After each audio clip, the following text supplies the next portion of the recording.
आज देश में अपने इन साइंस इंस्टीट्यूशंस के प्रति जागरूकता और सम्मान का एक नया भाव पैदा हुआ है। हमारे युवा आज सीएसआईआर जैसे संस्थानों के बारे में और ज्यादा जानना समझना चाह रहे हैं। इसलिए मैं चाहूंगा कि सीएसआईआर के वैज्ञानिक देश के ज्यादा से ज्यादा स्कूलों के साथ छात्र छात्राओं के साथ संवाद करें, कोरोना काल के अपने अनुभवों को और इस शोध क्षेत्र में किए गए कामों को नई पीढ़ी से साझा करें।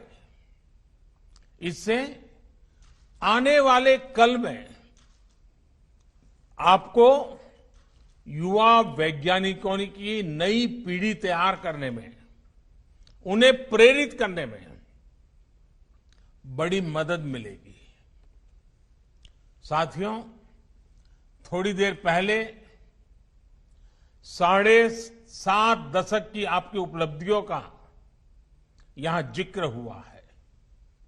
इन वर्षों में इस संस्थान की अनेक महान विभूतियों ने देश की उत्तम से उत्तम सेवा की है।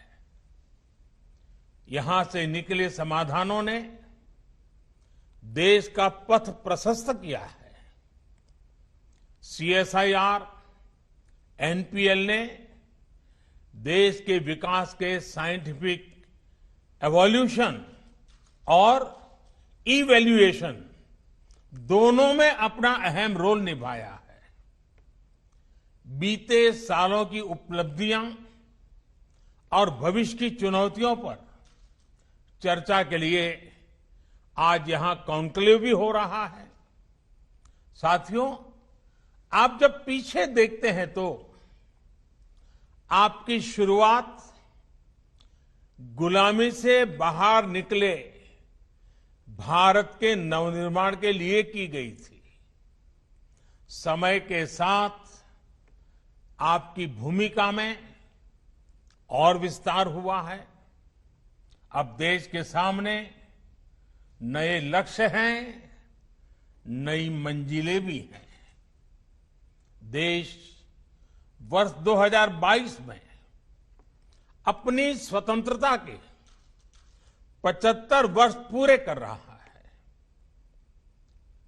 वर्ष 2047 में 2047 में हमारी आजादी के 100 वर्ष होंगे।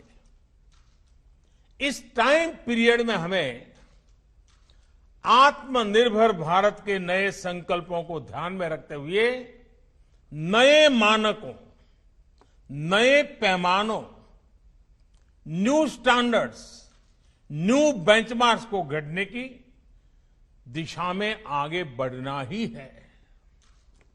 साथियों, सीएसआईआर एनपीएल तो भारत का एक प्रकार से टाइम कीपर है, यानी भारत के समय की देखरेख व्यवस्था आपके ही जिम्मे है। जब समय की जिम्मेदारी आपकी है तो समय का बदलाव भी आपसे ही शुरू होगा। नए समय का, नए भविष्य का निर्माण भी आपसे ही दिशा पाएगा। साथियों, हमारा देश दशकों से क्वालिटी और मेजरमेंट के लिए विदेशी स्टैंडर्ड्स पर निर्भर रहा है, लेकिन इस दशक में भारत को अपने स्टैंडर्ड्स को नई ऊंचाई देनी होगी। इस दशक में भारत की गति, भारत की प्रगति, भारत का उत्थान, भारत की छवि, भारत का सामर्थ्य, हमारी कैपेसिटी बिल्डिंग हमारे स्टैंडर्ड से ही तय होंगे। हमारे देश में सर्विसेज की क्वालिटी हो, सरकारी सेक्टर या फिर प्राइवेट सेक्टर में, हमारे देश में प्रोडक्ट्स की क्वालिटी हो, चाहे सरकार बनाए या प्राइवेट सेक्टर, हमारे क्वालिटी स्टैंडर्ड्स ये तय करेंगे कि दुनिया में भारत और भारत के प्रोडक्ट्स की ताकत कितनी ज्यादा बढ़े। साथियों, ये मेट्रोलॉजी साधारण भाषा में कहें तो मापने नापने की साइंस, ये किसी भी वैज्ञानिक उपलब्धि के लिए भी बुनियाद की तरह काम करती है। कोई भी रिसर्च माप और नाप के बिना आगे नहीं बढ़ सकती। यहां तक कि हमें अपनी उपलब्धि भी किसी न किसी पैमाने पर मापनी ही पड़ती है। इसलिए मेट्रोलॉजी मॉडर्निटी की आधारशिला है। जितनी बेहतर आपकी मेथोडोलॉजी होगी, उतनी ही बेहतर मेट्रोलॉजी होगी। और जितनी विश्वसनीय मेट्रोलॉजी जिस देश की होगी, उस देश की विश्वसनीयता दुनिया में उतनी ही ज्यादा होगी।